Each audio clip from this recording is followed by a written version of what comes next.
મુખ્યમંત્રી ભૂપેન્દ્ર પટેલે ગીર સોમનાથની મુલાકાત લીધી। ગીર સોમનાથમાં ટોટલી ઓલ ઓવર અત્યારે કમોસમી વરસાદ છે। મારી એજ 65 યર્સ થઈ છે।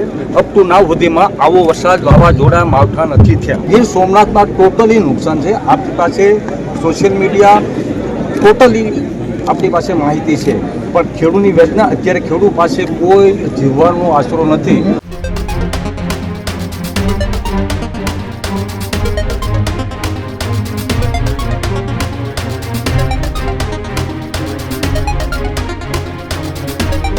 સમાચારોમાં આગળ વાત કરીએ। રાજ્યની અંદર કમોસમી વરસાદ બાદ જે માવઠાની સ્થિતિ સર્જાઈ હતી, એ માવઠા બાદ સમગ્ર રાજ્યની અંદર ખેડૂતોને મોટા પાયે નુકસાન થયું હતું। માવઠાએ રાજ્યના ખેડૂતોને મુશ્કેલીમાં ધકેલ્યા છે। ત્યારે આ મુશ્કેલીમાંથી બહાર કાઢવા માટે હવે ખેડૂતોની વહારે રાજ્ય સરકાર આવી છે। રાજ્ય સરકારે ખેડૂતોની વહારે આવતાની સાથે જ મુખ્યમંત્રી ભૂપેન્દ્ર પટેલે ગીર સોમનાથની મુલાકાત લીધી અને આ જ મુલાકાત દરમિયાન ખેડૂતોએ મુખ્યમંત્રી સમક્ષ પોતાની વ્યથાની રજૂઆત કરી। પોતાની વ્યથાએ સીધા જ રાજ્યના મુખ્યમંત્રી સમક્ષ વર્ણવી। ખેડૂતો હવે સરકારને એ પોતાના માય બાપ ગણાવી રહ્યા છે। ત્યારે મુખ્યમંત્રીએ તમામ ખેડૂતોને એક બાદ એક શાંતિથી સાંભળ્યા। ખેતર હોય તો ખેડીએ, ડુંગરા ખેડિયા ન જાય, આ એ ખેડૂતનો આક્રંદ હતો। અને પછી કહ્યું તને લખ્યું હોય તો વાંચીએ, કરમને કેમ વંચાય। આ એ પંક્તિ સાથે ખેડૂતોએ રાજ્યના મુખ્યમંત્રીને પોતાની વેદના ઠાલવી અને એ પંક્તિ થકી રાજ્યના મુખ્યમંત્રીએ ખેડૂતોને ત્યાં આશ્વાસન પણ આપ્યું કે સુખના સમયે ભલે જે કંઈ પણ હોય કોઈની સાથે ઊભા રહીએ, ના ઊભા રહીએ, પરંતુ આજે રાજ્યના ખેડૂતો માટે, ખેડૂતોની માથે જે દુઃખ આવ્યું છે, એ દુઃખની પડખે રાજ્ય સરકાર એ ઊભી છે, ઊભી પણ રહેશે। અને હવે ગીર સોમનાથના ખેડૂતો સાથે સંવાદ કર્યો।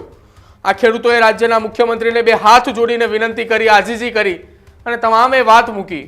જેમાં ખેડૂતોની સાથે ગણાવેલા આ સીધા સંવાદની અંદર એ ખેડૂતોએ તમામ વાત મૂકી કે તમારી પાસે ટેકનોલોજી છે, તમારી પાસે સર્વે કરવા માટે આવડી મોટી ટીમ છે।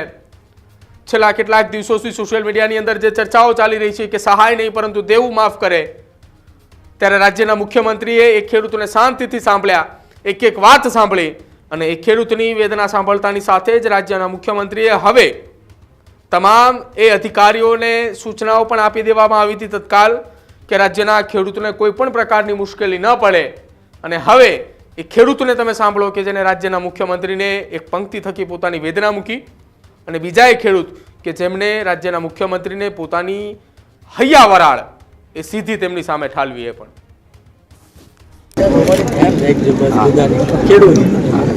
સોમનાથ નદીનું પાણી છે ને આખા ગામમાં બધાને નુકસાન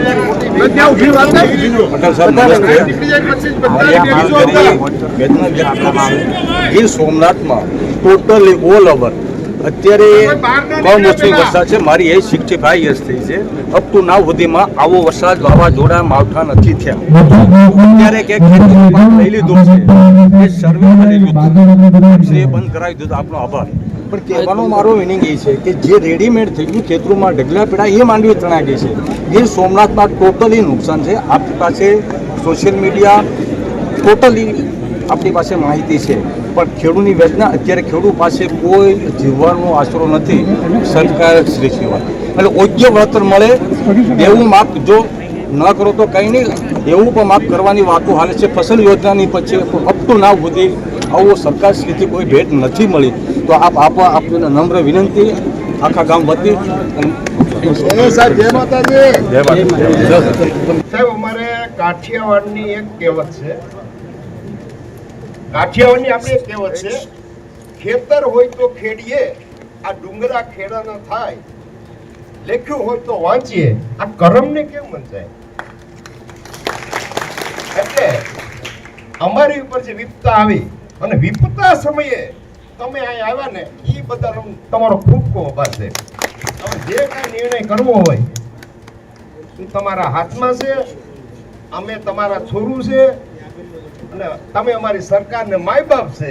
જેટલું થાય એટલું ઘટતું કરજો। ભારત માતા કી જય।